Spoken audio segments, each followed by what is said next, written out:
What's up, Nash? I'm Kurt Gingrich. And I'm Brandon Lee. And this is Nash Center. On Saturday, the NA boys basketball team's season was brought to an end by the Chartiers Valley Colts as they fell 51-43. Anthony Dallier had 11 points and Anton Constantino had 10 on the day. On Friday night, the girls basketball team fell to Bethel Park 58-46 as they were eliminated from the WPIAL playoffs.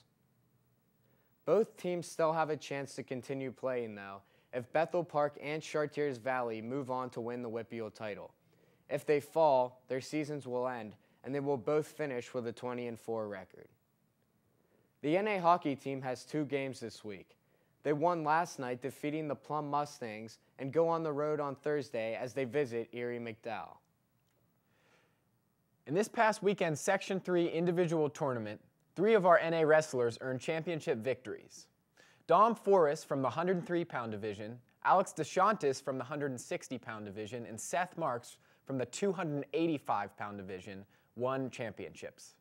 The wrestling team has advanced to the WPIAL Southwest Regional Tournament on Thursday through Saturday at Cannon McMillan. Connor Karemski cannot be defeated. 4 years, 4 WPIAL diving championships, and he's looking for his 4th consecutive state championship this weekend as well. Also placing highly in the diving championships was sophomore Christian Wrigley, who finished 5th, and on the girls' side, senior Kelly McClure placed 5th as well.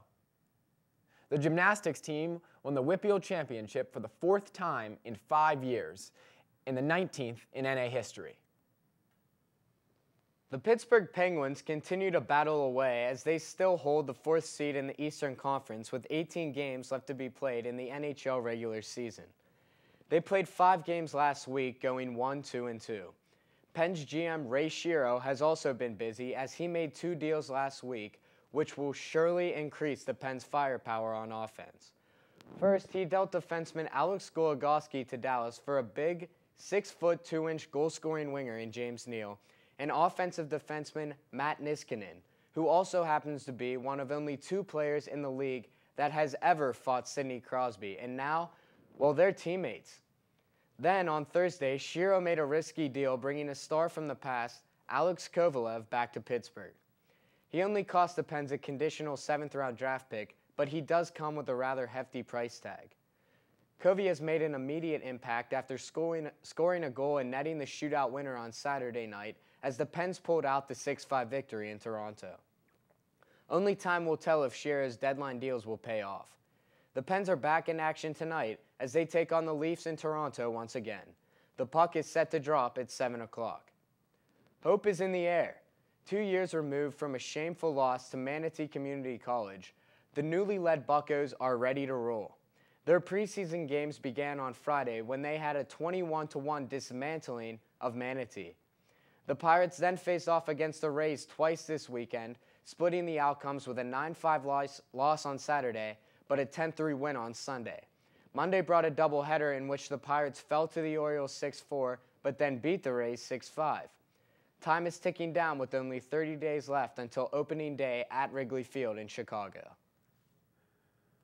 The most notable news in the NBA the past 2 weeks was Boston's recent trade of big man Luke Herringody to the Cavaliers. And let me tell you, things have started to become interesting. With about a month left in the regular season, the playoffs are quickly approaching. Among other NBA trades this past week, Carmelo Anthony was traded to join Amari and the New York Knicks, finally after months of whining.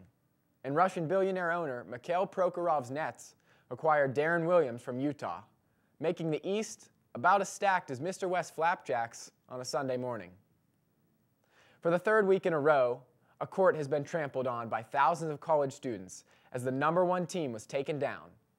This week, it was in Blacksburg, Virginia, as the Maroon Monsoon partied to enter Sandman on their court as the Duke Blue Devils walked away with their third loss on the year and second time being knocked off as #1.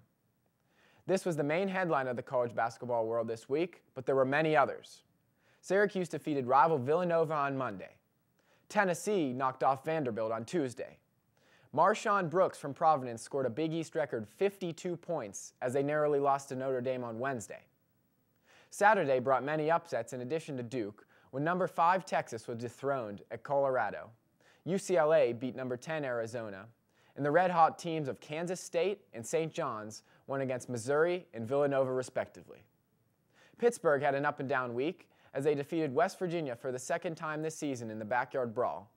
However, they lost at Louisville on Sunday in a nail-biting OT thriller. The Panthers were almost given a last hope when a certain male cheerleader from the Cardinals with a high basketball IQ celebrated their suspected win by throwing the ball in the air.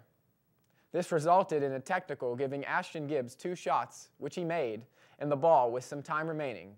However, they were not able to capitalize as the Ville won. Have a great week, Nash.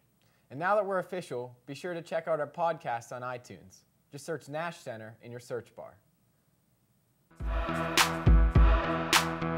Now, the best vendor you're going to find around TC. Are you with me? Let's get in. Let's go, Neil Penguin. Sally Wiggins, Sally Wiggins, Sally Wiggins, Sally Wiggins, Sally Wiggins. Oh, Andrew Stuckey, Andrew Clark. Let's go, Pens.